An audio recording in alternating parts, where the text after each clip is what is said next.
ونصلي ونسلم على سيدنا ونبينا ورسولنا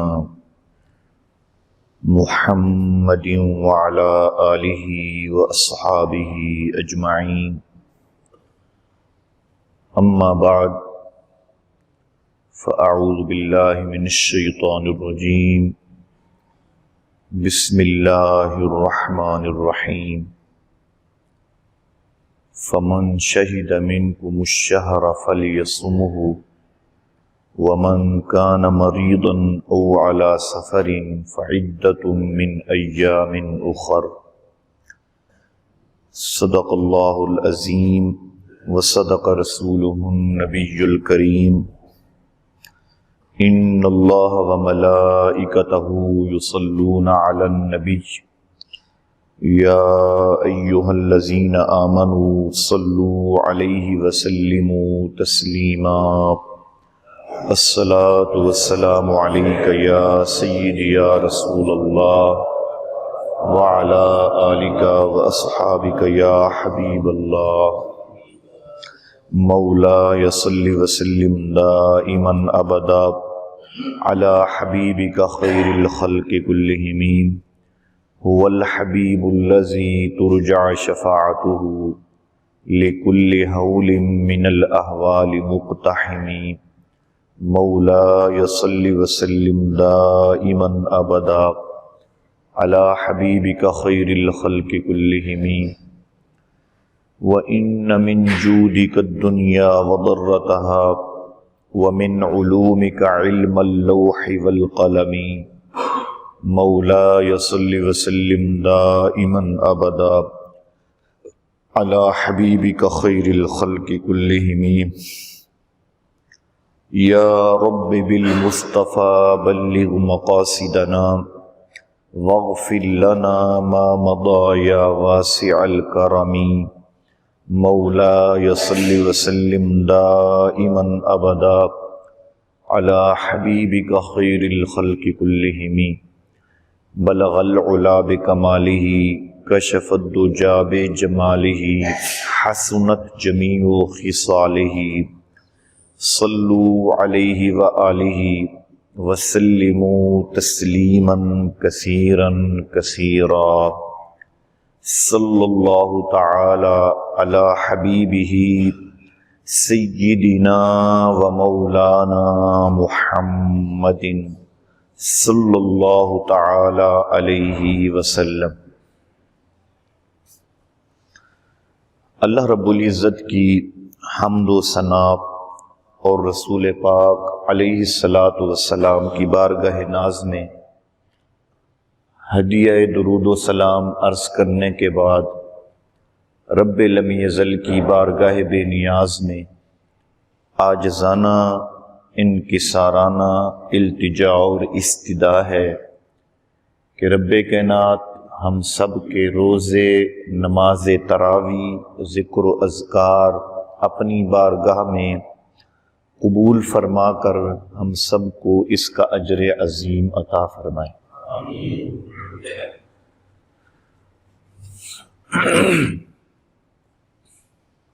اللہ رب العزت نے قرآن مجید میں ارشاد فرمایا فمن شہد منکم الشہر، پس جو شخص تم میں سے رمضان المبارک کے مہینے کو پالے تو اسے چاہیے کہ اس مہینے میں روزے رکھے.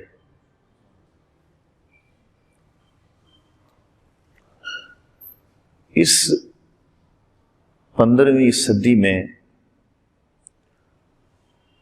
بہت سے لوگ عقل و خرد کے گیت گاتے ہیں، ہر چیز کو عقل کے پیمانے پر ناپتے ہیں، تو گزارش یہ ہے کہ عقل و خرد کے گیت گانے والوں، تم اپنی عقل سے ہی رہنمائی حاصل کر لو۔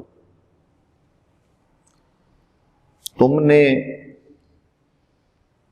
اس بازار کائنات میں عقل کی کرشمہ کاریاں دیکھی ہیں کہ اگر ایک شخص کسی کام میں نفع اٹھاتا ہے تو فوراً دوسرا شخص بھی اسی کام میں ہاتھ ڈال دیتا ہے۔ بھائی، اگر ایک شخص سموسے پکوڑوں سے نفع اٹھاتا ہے تو دیکھنے والا بھی وہی کام شروع کر دیتا ہے۔ اگر کوئی قوم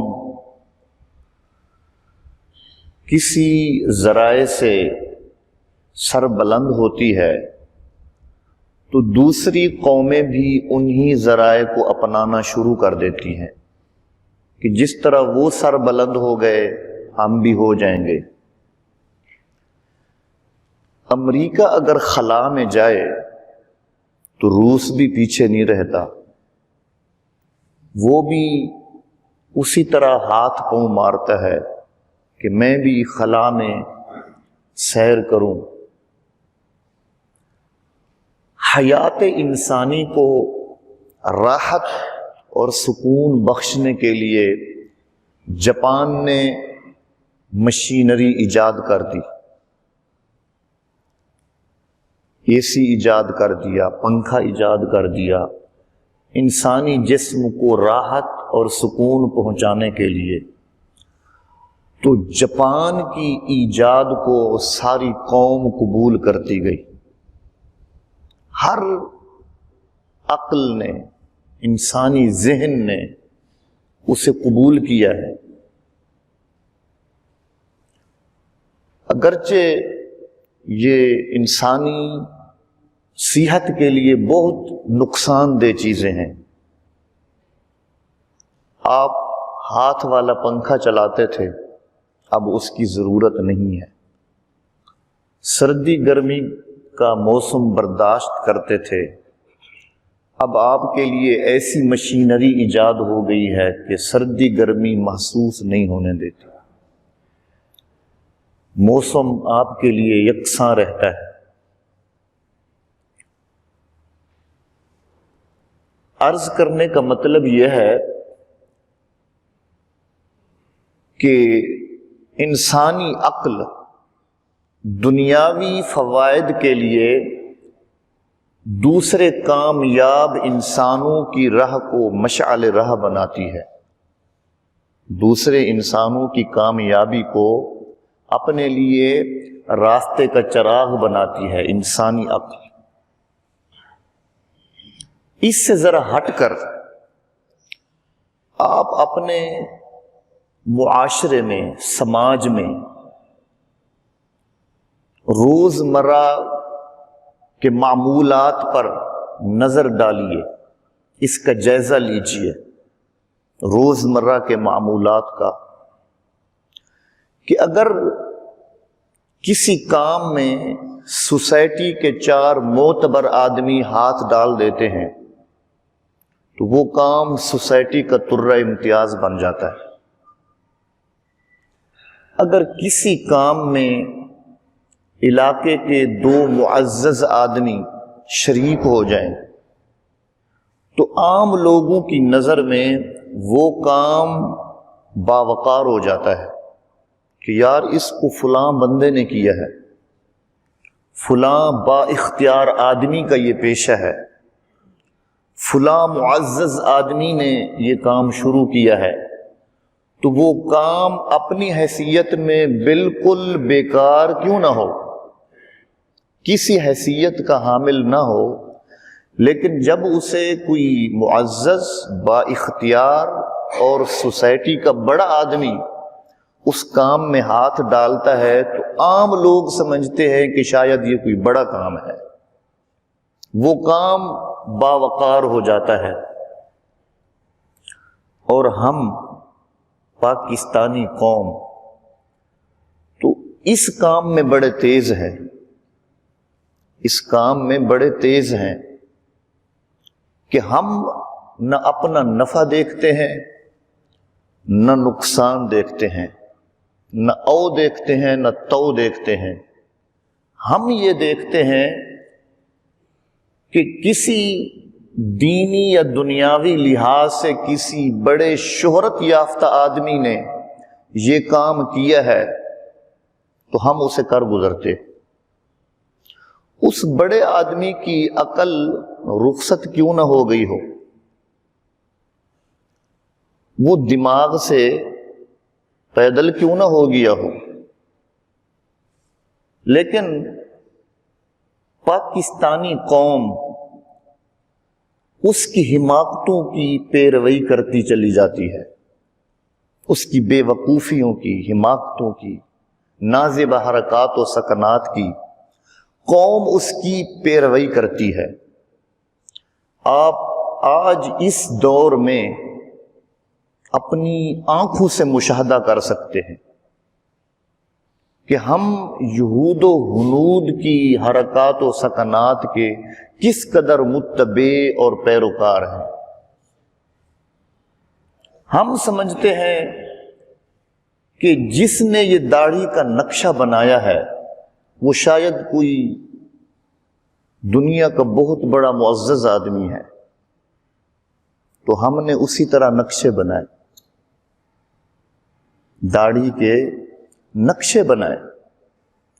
میں تھوڑا سا آپ کو توجہ دلانا چاہتا ہوں چند باتوں کی طرف۔ مرد و زن اس میں شریک ہیں، مرد بھی شریک ہیں، عورتیں بھی شریک ہیں۔ ہماری ماؤں بہنوں نے ان عورتوں کو دیکھا جن کا عقل کا جنازہ نکل چکا ہے کہ انہوں نے اپنی حماقت کے باعث اپنے جسم کی نمائش کی، اور ادھر ایک شریف اور معزز خاندان کی لڑکی نے اس کی اتباع کی، اس طرح اس نے بھی اپنے جسم کی نمائش کی، جسم کی نمائش کی، جسم کے لباس کی نمائش کی، اپنی وضع قطع کی نمائش کی کہ یہ مسلم عورت جس کے سر پر رسول پاک نے سیدہ کائنات کی چادر ڈالی تھی، جس پر اللہ رب العزت نے حجاب کے پہرے دیے ہیں، جس کے چلنے کی آواز کو قرآن نے یہ کہا کہ اے میرے محبوب کی امتی کی بیٹی، اپنے پاؤں بھی آہستہ رکھا کر، تیرے قدموں کی کھس کھساہٹ میں غیر محرم کو نہیں سنانا چاہتا۔ لیکن یہ بی بی، یہ بہن، یہ بیٹی، یہ ماں، یہ خالہ، یہ بھانجی، یہ کس قدر اس مفلوج العقل کی پیروی کرتی ہے، کیسے بن سور کے جاتی ہے، کیسے جسم کی نمائش ہے، کیسی لباس کی نمائش ہے، کس طرح اس نے سٹیج کے اوپر اپنی پاؤں میں باندھے ہوئے گھنگروں کی چھنچناہٹ سے کتنے ایمان کے پہاڑوں کو چھلنی کیا ہے۔ کیوں ایسا کہ ہم جائز اور ناجائز کو نہیں دیکھتے، نفع اور نقصان کو نہیں دیکھتے۔ ہم معززین شہر جن کا دماغ چل بسا ہے ان کی اتباع میں لگے ہوئے ہیں۔ پچھلے کئی سالوں کی بات ہے، ایک حاکم نے سر کے بال اور کلمیں بڑھا لی، تو اس کو دیکھ کر بڑے بڑے عمر رسیدہ لوگوں نے، بوڑھے لوگوں نے بال اور بدھی پر سفید بال بڑھا لیے، اور کلمے بڑھا لی، اور جنہیں دیکھ کر ندامت کے آنسو ٹپکتے ہیں۔ یار بات یہ ہے کہ ہم غلام آقا کے ہیں، نوکر حضور کے در کے کتوں کے ہیں، لیکن ہم اتباع کسی اور کی کرتے ہیں، پیروی کسی اور کی کرتے ہیں۔ کچھ لوگ ہیں کہ صرف یہاں پر مونچھ رکھواتے ہیں، ادھر ادھر سے کاٹ دیتے ہیں، اور داڑھی کی بھی یہی حالت ہوتی ہے، یہاں پہ رکھ لیتے ہیں، باقی ساری صفایا کر دیتے ہیں۔ کچھ یہاں پہ رکھ لیتے ہیں، ادھر سے صفایا کر دیتے ہیں۔ کچھ آپ مجھ سے زیادہ واقف ہیں کہ کتنے ڈیزائن لوگ بناتے ہیں۔ یہ سنت رسول کی توہین ہے میرے عزیز، یہ حضور علیہ الصلوۃ والسلام کی بلکہ تمام انبیاء کی سنت کی توہین ہے۔ اگر تو داڑھی رکھنا چاہتا ہے تو پھر یار میری داڑھی آپ کو ہلکی لگ رہی ہے، یہ اس کا کوئی ڈیزائن نہیں ہے۔ اللہ رب العزت نے انبیاء کی داڑھی کا وہ ڈیزائن عطا کیا ہے، ایک بد شکل انسان بھی جس کے چہرے کا رنگ دیکھنے کے قابل نہ ہو، وہ بھی میرے محبوب کی سنت کے مطابق داڑھی رکھ لے، اس کا چہرہ بھی حسین ہو جاتا ہے، اس کا چہرہ بھی حسین ہو جاتا ہے۔ آپ نے بہت سے لوگوں کو دیکھا یہاں پر ایسے ایسے داغ اور دھبے ہوتے ہیں ٹھوڑی پہ، گالوں پہ، تو وہ چہرہ دکھانے کے قابل نہیں ہوتا۔ جب اس پر سیاہ بال اگاتے ہیں تو اس کا چہرہ چاند جیسا حسین نظر آتا ہے۔ کہ ہم دشمن کی اتباع کرتے ہیں، غیروں کی اتباع کرتے ہیں، اور اس کے علاوہ مجھے تو اپنے نوجوان بھائیوں پر بھی بڑا تعجب ہے کہ اگر یار ایک لڑکی نے تنگ شلوار پہنی ہے تو آج لڑکے بھی اسی طرح کرنا شروع ہو گئے، وہ بھی اسی طرح اپنی کوکھیں ظاہر کرنا شروع کر دی انہوں نے۔ چلو تیرا تو یہ ستر نہیں ہے، اس کو چھپانا تجھ پر فرض نہیں ہے۔ انسان کا ستر جس کو چھپانا فرض ہے وہ ناف سے لے کر گھٹنوں کے نیچے تک، اس کو چھپانا فرض ہے، لیکن سر کے بالوں سے لے کر پاؤں کے ناخنوں تک جس کو چھپانا پورا جسم فرض تھا، اس نے سارا جسم ہی ظاہر کر دیا۔ یہ بڑے دکھ کی بات ہے کہ ہم آدم علیہ السلام سے لے کر حضرت سیدنا عیسیٰ علیہ السلام تک سب انبیاء کے دشمن شیطان کی پیروی کرتے ہیں، وہ انسانوں کی صورت میں ہو، وہ جنوں کی صورت میں ہو۔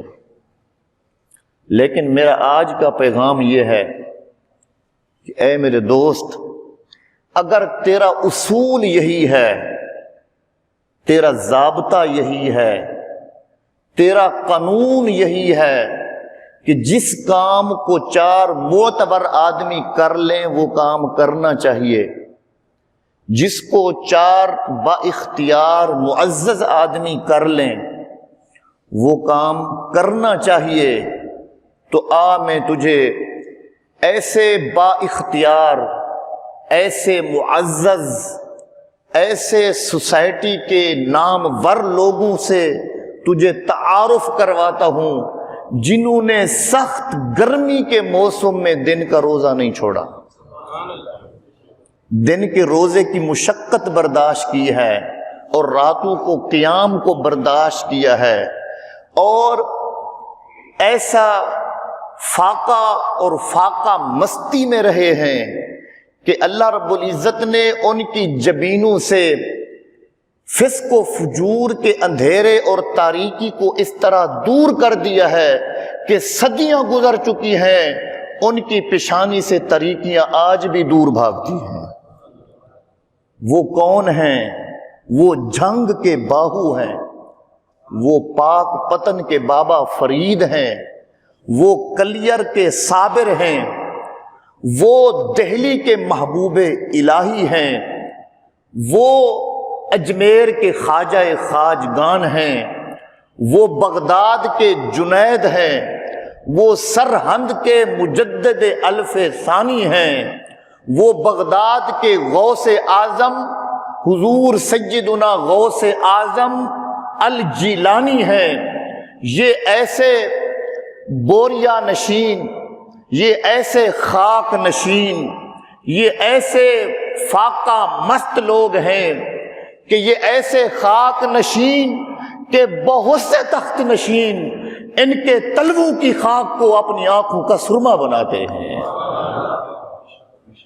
اور ان کے تلووں کی خاک کو اپنے تاج کی زینت بناتے ہیں۔ کیا یہ معتبر لوگ نہیں ہیں؟ کیا یہ سوسائٹی کے معزز لوگ نہیں ہیں؟ کیا یہ با اختیار لوگ نہیں ہیں؟ یہ با اختیار ایسے کہ ظاہراً حکومت سے دور، قوت اور عہدے سے دور، لیکن قدرت اور اختیار ایسا کہ بادشاہوں کو پیغام بھیجتے تھے کہ آج شام ہونے سے پہلے فلاں مجرم درباری کو تم نے سزا نہ دی تو کل تمہاری جگہ پہ کسی اور کو بادشاہ بنا دیں گے۔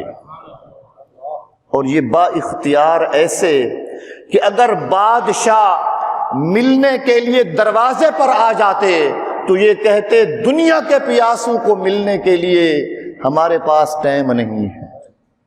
اور با اختیار ایسے اور قدرت والے ایسے کہ اگر ایک مٹی کا ڈھیلا اٹھا کر وہ ایسے پھینک دیتے ہیں تو جس پہاڑ پر وہ ڈھیلا جا پڑتا ہے اللہ سارا پہاڑ سونے کا بنا دیتا ہے۔ با اختیار ایسے کہ دنیا کے عوام اور خواص، بڑے اور چھوٹے، ان کے پاؤں کے جوتوں کو سر پر رکھنا سب سے بڑا فخر سمجھتے ہیں۔ اور با اختیار ایسے کہ دنیا کے سارے سیم و زر اور سارے خزانے ان کی گھر کی لونڈیاں بن کر رہتی ہے۔ وہ رومی ہو یا رازی، وہ جامی ہو یا شافی، وہ امام احمد بن حنبل ہو یا امام محمد، وہ امام ابو یوسف ہو یا امام اوزائی، جو علم کے بھی پہاڑ ہیں، تقوی کے بھی پہاڑ ہیں، اور سیرت عظیمہ کے بھی پہاڑ ہیں، اور جنہوں نے رہتی دنیا تک امت مسلمہ کے لیے ایک علم کا مینار کا کام دے رہے ہیں۔ ان سے پوچھو، امام احمد بن حنبل سے پوچھو، امام اوزائی سے پوچھو، امام ابو یوسف سے پوچھو، اور امام اعظم ابو حنیفہ سے پوچھو، یہ کہتے ہیں کہ ہم نے جو جمال رمضان کے روزوں میں دیکھا ہے وہ کمال کسی اور چیز میں نہیں دیکھا۔ جو جمال ہم نے تراویح میں دیکھا ہے وہ جمال کسی اور چیز میں نہیں دیکھا۔ جو کمال ہم نے سحری اور افطاری میں دیکھا ہے وہ کسی اور چیز میں نہیں دیکھا۔ یہ بڑے لوگ نہیں ہیں۔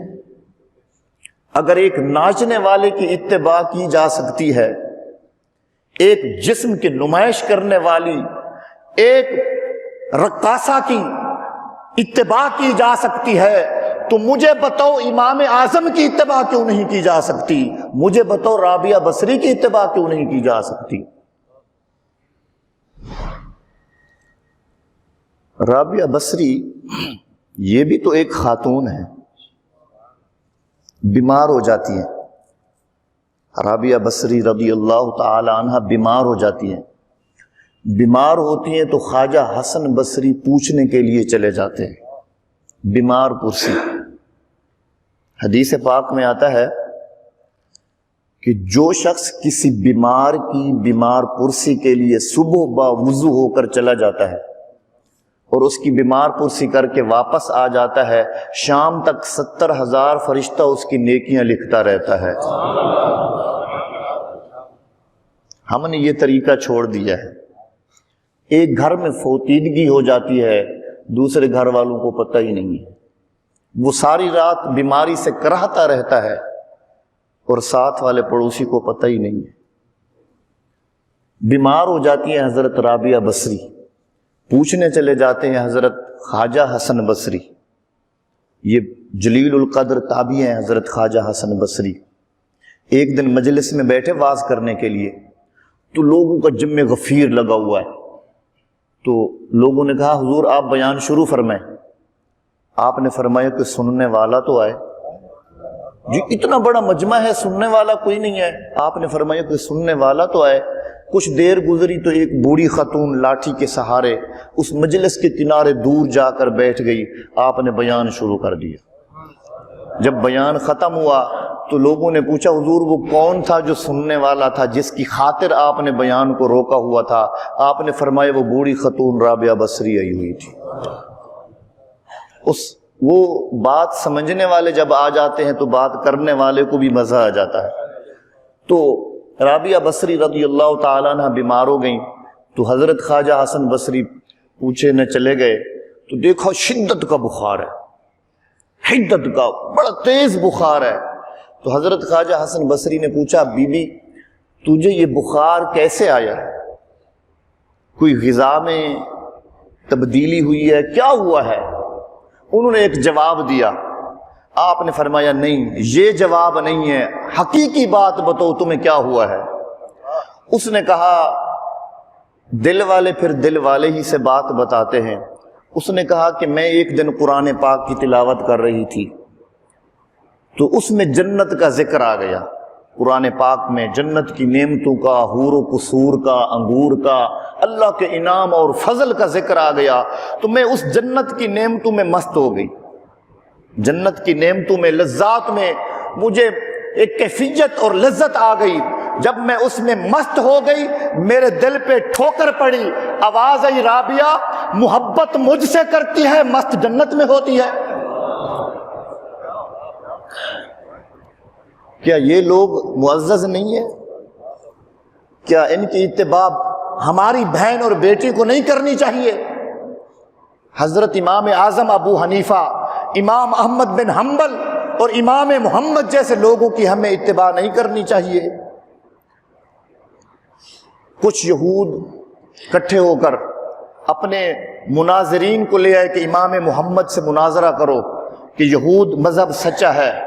تو جب یہود کے سارے علماء اکٹھے ہو کر امام محمد کے سامنے آئے تو جب چہرے کو دیکھا انہوں نے پڑھ دیا لا الہ الا اللہ محمد الرسول اللہ۔ یہود ان کے دامن میں کپڑوں میں چمٹ گئے کہ تم نے ہماری ناک خاک آلود کر دیا، ہم نے تو تمہیں بلایا تھا کہ تم ان کے ساتھ مناظرہ کرو اور تم نے خود دین محمد کو قبول کر لیا ہے۔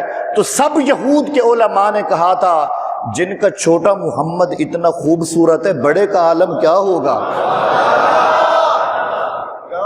ان لوگوں کی اتباع نہیں کرنی چاہیے۔ اس سے آگے چلتے ہیں، یہ اولیاء کا، تابعین کا دور ہے۔ اس سے ہٹ کر آپ حضور کے صحابہ کو دیکھ لیں، بدر کا میدان ہے اور آسمان آگ برسانے کے مناظر پیش کرتا ہے اور زمین کڑھائی کی طرح تپ رہی ہے، اور 313 کا مقابلہ ہے 1000 کے ساتھ۔ اور جہاں صحابہ کرام کو بیٹھنے کی جگہ ملی وہ ساری ریت تھی، اور سخت جگہ پر انہوں نے قبضہ کر لیا تھا ابو جہل کی جماعت نے۔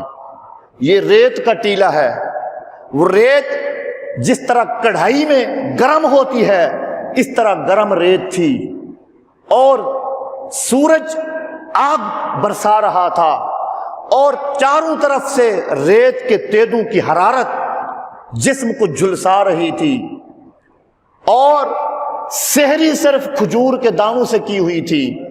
یہ سارے حضور کے غلام روزے سے، جن کے پاس نہ بھالے نہ نیزے نہ تلوار نہ سواری کچھ بھی نہیں ہے، ادھر سے 1000 کا لشکر کیل اور کانٹوں سے لیس ہے، مسلح ہے، اور ادھر سے 313 جن کے پیٹ بھی خالی ہیں، ان میں سے کچھ لوگوں نے پیٹ پر پتھر باندھے ہوئے ہیں۔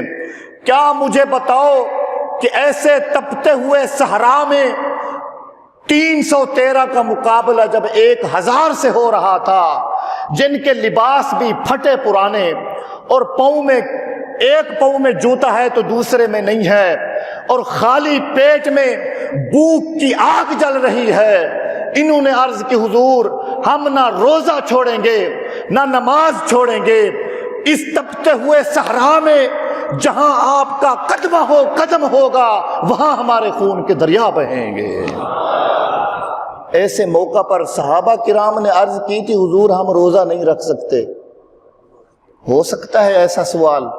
نہیں ہو سکتا، بلکہ ان جوانوں نے یہ فاقہ مست اور فاقہ مستی کا جمال دیکھنے والے، یہ بھوک اور پیاس کا کمال دیکھنے والے، یہ روزے دار، یہ تہجد گزار، یہ تقوی شعار، جن کی نگاہوں کے سامنے جمال مصطفیٰ چمک رہا تھا، جنہوں نے جمال مصطفیٰ کے حسن کی مستی میں آ کر سب کچھ قربان کر دیا اور دین اسلام کو ایسی فتح نصیب کر دی کہ قیامت تک کفر کو دھول چٹوا کے رکھ دی۔ قیامت تک کفر ناک کے بل اپنا ناک رگڑتا رہے گا، اس کو پھر جرت نہیں ہوگی سر اٹھانے کی۔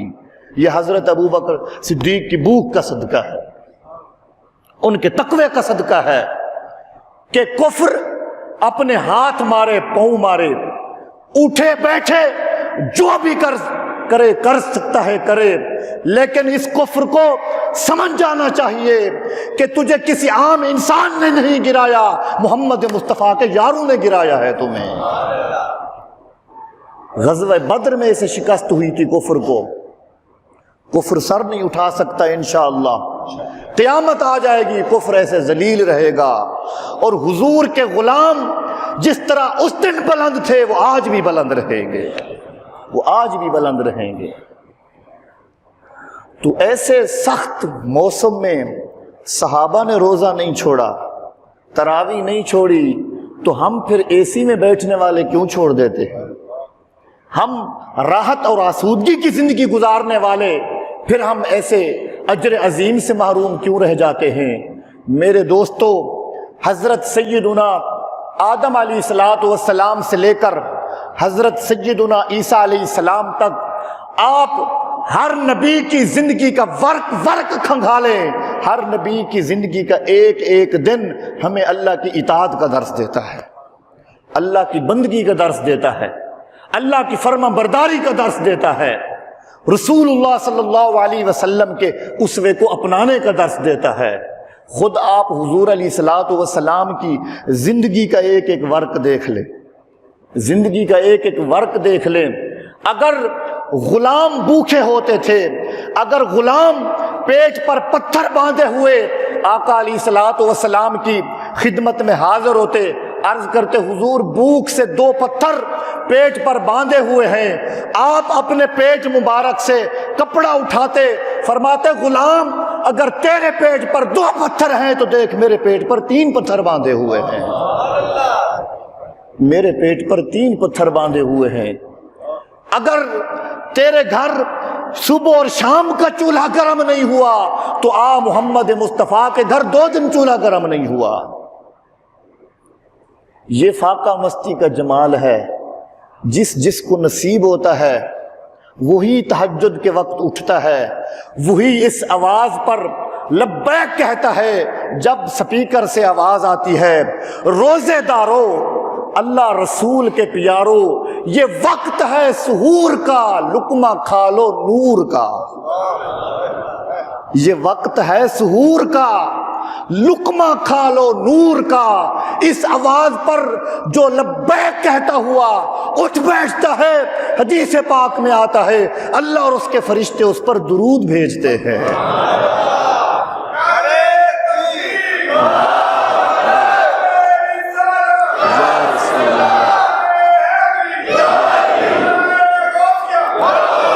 ان اللہ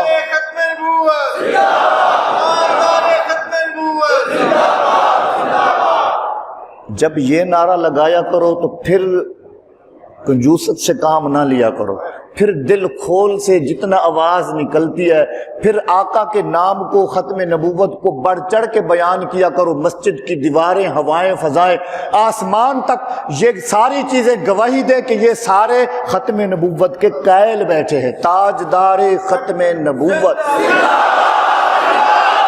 تاجدار ختم نبوت۔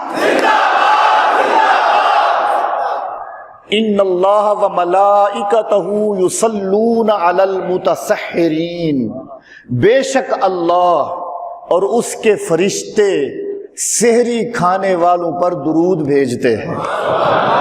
حدیث پاک ہے یار، پورا سال اللہ اور اس کے فرشتے، ان اللہ و ملائکتہ یصلون علی النبی صلی اللہ تعالی، نبی پاک صلی اللہ علیہ وسلم پر درود بھیجتے ہیں۔ لیکن جب رمضان المبارک کا مہینہ آتا ہے تو حضور علیہ الصلوۃ والسلام کی ذات پر درود بھیجنے کے ساتھ ساتھ فرشتے سحری کھانے والوں پر بھی درود بھیجتے ہیں۔ جب یہ آیت اتری نا، ان اللہ و ملائکتہ یصلون علی النبی، حضرت ابوبکر صدیق نے عرض کیا، رسول اللہ، جو فضل اللہ آپ پر اتارتا ہے، جو فضیلت آپ کو اللہ بخشتا ہے، اس میں سے امت کا حصہ بھی ہوتا ہے، بتائیں اس فضیلت میں ہمارا کیا حصہ ہے؟ آپ پر تو اللہ اور اس کے فرشتے درود بھیجتے ہیں، لیکن اس جیسا فضل ہمارے لیے کیا ہے؟ ہمارے لیے کیا ہے؟ ہمیں کیا ملے گا؟ چونکہ جو نعمت آپ پر اترتی ہے ہمارا بھی اس میں حصہ ہوتا ہے، تو اس نعمت میں ہمارا کیا حصہ ہے؟ تو آقا علیہ الصلوۃ والسلام سے جب یار غار نے سوال کر دیا، اللہ نے وحی اتار دی، اللہ نے قرآن کی آیت اتار دی، فرمایا محبوب ابوبکر آپ سے اس نعمت کے بارے میں سوال کرتا ہے کہ اللہ آپ پر اور اس کے فرشتے درود بھیجتے ہیں، تو ہمارا کیا حصہ ہے؟ فرما دو والذی یصلی علیکم وملائکتہ، میرے محبوب کے یارو اللہ اور اس کے فرشتے تم پر بھی درود بھیجتے ہیں، تم پر بھی درود بھیجتے ہیں، لیکن سحری کے وقت خصوصی درود بھیجا جاتا ہے۔ کوشش کرو، میں نے عرض کیا تھا کہ اپنے اموال کی زکوٰۃ اس مہینے میں نکالو، کہ رمضان المبارک میں صدقے کا ثواب سب سے بڑھ کر ہے۔ روزے کی پاسداری کرو، نماز تراویح کو ادا کرو۔ نہیں معلوم کتنے لوگ اس صف میں پچھلے سال بیٹھے تھے، آج وہ نہیں ہیں، آج ان کے قبریں خشک ہو چکی ہیں، وہاں کوئی سلام کرنے والا نہیں ملتا، وہاں کوئی فاتحہ کے ہاتھ اٹھانے والا نہیں ملتا۔